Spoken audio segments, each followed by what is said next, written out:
la programmation 2017. Il y aura un zoom particulier cette année dans 15 grandes librairies pour la première fois.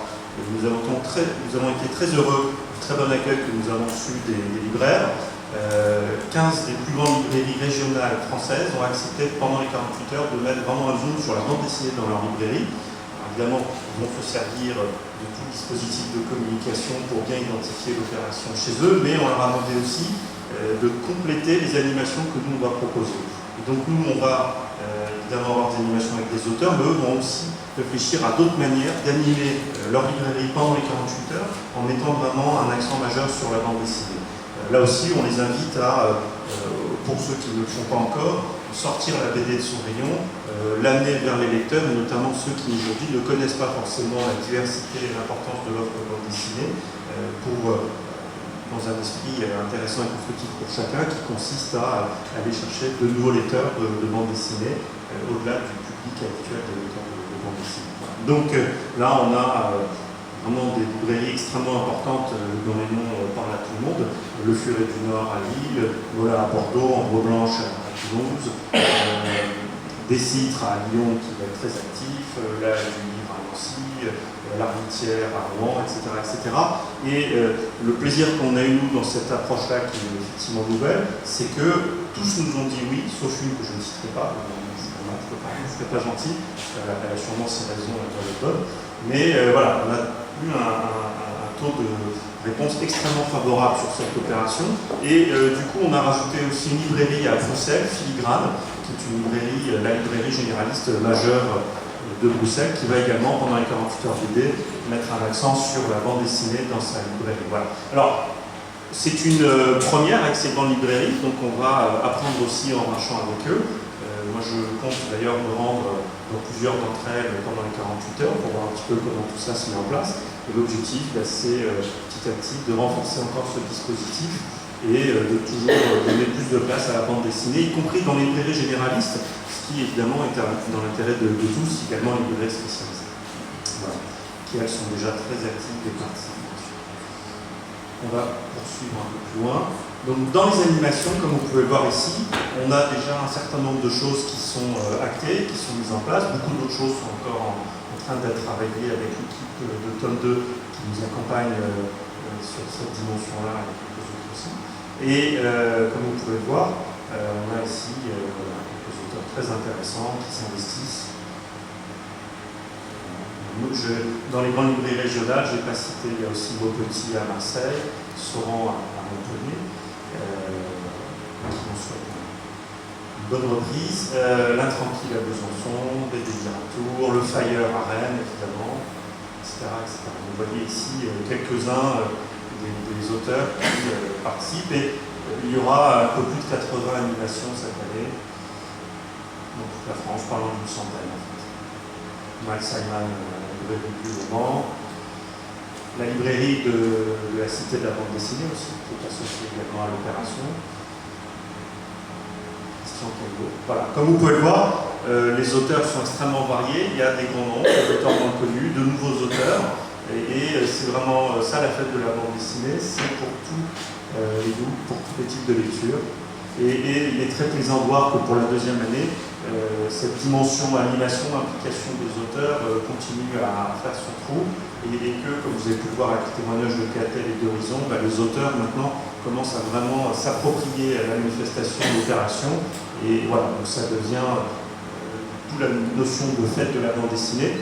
Au début c'était surtout les libraires, les éditeurs, et maintenant les auteurs sont largement associés à la manifestation, et on compte continuer à monter en gamme et en activité pour les années à venir. Alors, pardon, juste revenir 2 secondes sur les animations auteurs. Comme vous pouvez le voir, c'est aussi des animations extrêmement variées. Vous voyez ici, par exemple, rencontre et lecture dessinée autour de l'œuvre de Prévert, atelier pour les enfants, débat avec le public. Si on revient sur la page précédente, voilà, il y a des ateliers d'initiation à la création d'une bande dessinée, ateliers numériques. Et ce sont les auteurs qui créent ensemble avec les libraires les animations. L'idée peut venir de l'un ou de l'autre, elle peut surgir de leur réflexion commune, mais ça fait partie aussi d'une relation un peu nouvelle entre les auteurs et les libraires, et nous sommes heureux de contribuer à la développer.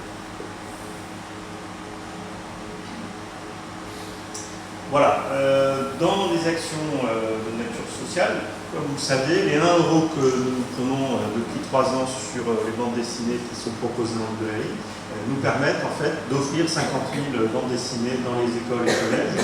On s'appuie pour cela sur des intermédiaires que sont Bibliothéca et Ludic, qui ont l'habitude de travailler avec ces organisations, les bibliothèques aussi d'ailleurs. Et puis nous avons créé avec un spécialiste des fiches d'activité qui seront à télécharger sur le site et qui sont des incitations aux enseignants pour s'appuyer sur la bande dessinée pour des actions pédagogiques. Voilà, donc c'est un dispositif complet qu'on propose.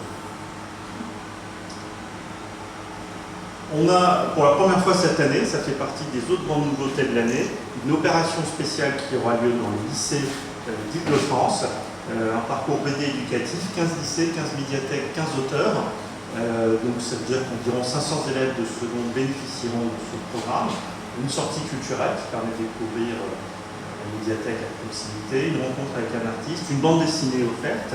Et puis là aussi c'est une nouveauté, cette opération s'ouvre pour la première fois à des éditeurs alternatifs de la région de France qui vont participer à l'opération en envoyant chacune également un auteur dans le lycée de la région. Donc, les maisons ça et là, Ambourakis, la Grune, la Cafetière, Varoum et les Rêveurs sont des maisons à qui on a simplement proposé de se greffer à cette opération. Comme évidemment elles n'ont pas les capacités de distribuer des bandes dessinées en nombre comme nous, c'est une manière aussi d'élargir la fête de la bande dessinée et de montrer que la fête elle est ouverte pas seulement à tous les libraires, pas seulement à tous les auteurs, mais aussi à une variété d'éditeurs, les grands éditeurs qui ont capacité de financer une opération importante comme ça là, mais aussi des éditeurs alternatifs à qui on est heureux de proposer de participer pour la première fois à l'opération et qui ont tout de suite répondu très favorablement d'ailleurs, ce qui me fait plaisir aussi parce que les manifestations, les opérations qui arrivent à venir comme ça grands éditeurs alternatifs ne sont pas très nombreux. Voilà. Donc ça sera une opération importante, significative pour nous. Il est évident que c'est aussi une sorte de test et que notre projet, non seulement c'est d'élargir ensuite à nouveau en Île-de-France l'année prochaine, mais aussi à partir de cette première initiative, d'aller voir d'autres régions pour leur proposer de mettre en place aussi des dispositifs équivalents. C'est une manière aussi de travailler en partant du local. On avait essayé l'an dernier de mettre quelque chose en place avec l'éducation nationale au niveau national. J'ai eu le plaisir de rencontrer la ministre qui a dit tout bien qu'elle pensait de l'opération, elle avait fait bénéficier ses enfants, mais voilà, c'est compliqué, ils ont déjà tellement de réformes, tellement de choses à mettre en place au niveau national que la démarche maintenant va revenir du niveau local et c'est pour ça qu'on a mis en place cette action. Voilà. Et puis je vais laisser la parole à Marc Salem de l'association Coucou Nous Voilou, merci, à chaque fois je me trompe. Donc l'association Coucou Nous Voilou, Marc va nous en dire un peu plus. Qu'est-ce qu'on va faire avec eux cette année? On va décorer des abracadabox, ça en quelques instants c'est quoi, et on va offrir des livres en fait, chaque éditeur va offrir des bandes dessinées pour créer des bibliothèques dans les services pédiatriques des hôpitaux qui vont accueillir l'opération. Je laisse la parole à Marc Salem qui va vous présenter l'association en quelques instants. Merci.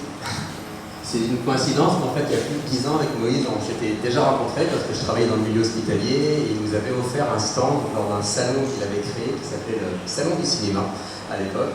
Et voilà, donc on se retrouve 10 ans après, et c'est plutôt sympa. On n'a pas changé. Non, c'est bon, on est toujours aussi beau et jeune. Voilà, donc rapidement, Coucou Nous Voilou, c'est quoi? Moi, j'ai travaillé pendant 25 ans dans l'univers hospitalier. Pendant 13 ans, par exemple, j'étais le responsable communication, animation et culture pour l'hôpital Necker Enfants Malades. Et puis à peu près 2 ans maintenant, un peu moins, j'ai créé une association, Nous Voilou, qui a pour but d'améliorer le quotidien et les conditions de séjour des enfants malades. Parce que c'est une finalité pour moi, je travaille dans cet univers depuis longtemps. Et avec 2 projets principaux. Le premier, c'est financer justement les projets que nous proposent les hôpitaux, les services de pédiatrie. Ça peut être vraiment tous les styles de projets. Par exemple, là, on a financé un énorme aquarium dans un service d'urgence pédiatrique. Ça peut paraître tout bête, mais je vous assure, c'est un effet extraordinaire sur les enfants et surtout sur les parents qui sont beaucoup plus stressés que leurs enfants. Souvent, en arrivant à l'hôpital, je ne suis pas mis en mode. On est silencieux, j'aurais dû. Et l'autre projet, donc, c'est Abracadabox. Alors, c'est quoi? Je vais en prendre une qui est pas loin. Ça sera Titeuf, en l'occurrence. Ce sont en fait, il faut imaginer un enfant dans sa chambre d'hôpital, et 3 enfants sur 4 sont perfusés. Et l'idée, c'est en fait de cacher la poche de perfusion et de chimiothérapie dans une boîte qui est aux couleurs de personnages appréciés des enfants. Ça peut être des super-héros, ça peut être différents personnages. Pour les soignants, l'envers, le dos du boîtier est transparent avec une large ouverture, donc manipulable, ils peuvent voir la perfusion, son niveau, etc. Donc c'est quelque chose, c'est une idée qui a été mise en place au Brésil et qui, dans un seul hôpital, dans un seul service, parce qu'en fait c'était avec des personnages de super-héros, Batman, Superman et autres, mais les Brésiliens ont dépassé largement les autorisations qu'ils avaient pu avoir de ces grosses majors américaines, et les Américains ont stoppé net ce projet en disant ok, on le laisse au Brésil, mais ça s'arrêtera là. Et donc moi je me suis dit, j'ai vraiment envie de... Je vais peut-être la poser parce que... les Brésiliens, je me suis vraiment envie de reprendre ce concept. J'ai contacté l'hôpital brésilien, mais également l'agence de com qui avait travaillé sur ce projet. Et ils m'ont encouragé à me lancer. Et donc j'ai contacté des dizaines de dessinateurs et autres. Et puis très rapidement, il y en a 3 qui se sont montrés intéressés, qui sont Thébault, qui fait Captain Biceps, Zeb, qui fait Titeuf, et Julien Lim, qui fait le personnage de Lou. Et puis voilà, ça a été un peu le début. Et là, depuis justement un jour ou 2, les hôpitaux ont reçu leurs premières Abracadabox, une 50aine d'hôpitaux. C'est tout récent, donc là on les laisse un petit peu les découvrir et les mettre en place, parce que c'est aussi un changement d'habitude pour eux. Et voilà. On va vous passer une petite vidéo qui a été faite à l'occasion d'une émission de Michel Drucker, où on a eu cette chance de pouvoir être mis un petit peu en avant dedans, avec 2 personnages. Ouais, c'est bon, c'est bon. Et dans le service de chirurgie pédiatrique, on va essayer d'égayer un peu la journée des enfants. Tu vas fermer ta gueule? Non. Pourtant, ça égayerait la journée de tout le monde. Hey Aurélie. Salut Aurélie. Salut. On va tous les 2 dans une chambre? Non, c'est pas bien. Alors, qu'est-ce qu'on fait? Alors, on va mettre un poisson de perfusion dans cette petite boîte, et comme ça, les enfants ils pensent que c'est son super-héros. Trop cool. Coucou chouchou. Chouchou. Je vais te mettre ta petite boîte, l'Abracadabox. C'est une boîte. Ah oui. Ça va? Bon, alors, Aurélie, explique-nous que... Voilà, c'est ça la boîte alors. Alors, donc, on a mis le pochon de la perfusion dans la boîte. Ouais. Donc là, Harry, il a choisi le schtroumpf. Ouais. Et derrière, la boîte, elle est donc transparente, comme ça nous permet de voir quand est-ce que la poche elle est vide et quand est-ce qu'on peut la changer. D'accord. Comme les bleus, quoi. Comme Drucker quand on change sa poche. Non, rien à voir. Ah, Et alors, comment ça s'appelle alors? Alors, donc ça, c'est l'Abracadabox, Ah, l'association Coucou Nous Voyons. ah putain. Ouais. C'est bien foutu leur truc, hein. Hey. Salut. Ça va? Ça va Yann? Qu'est-ce qu'il a? Tu vois, il a des problèmes à la hanche, mais il a une petite boîte aussi. Ah, trop cool. Ça te fait plaisir? Ouais, c'est cool. Allez, vas-y. Bon courage. Salut.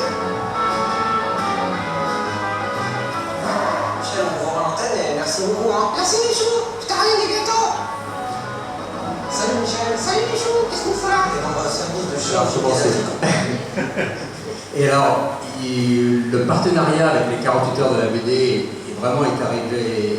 est tombé tout naturellement, parce que ces boîtiers donc, reprennent des personnages de bande dessinée.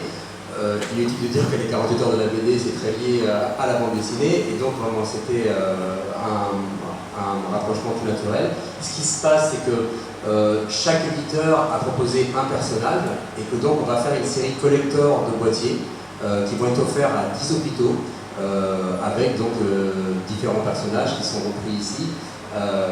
Et donc ça va se faire au même moment que donc, les 48 heures de la BD.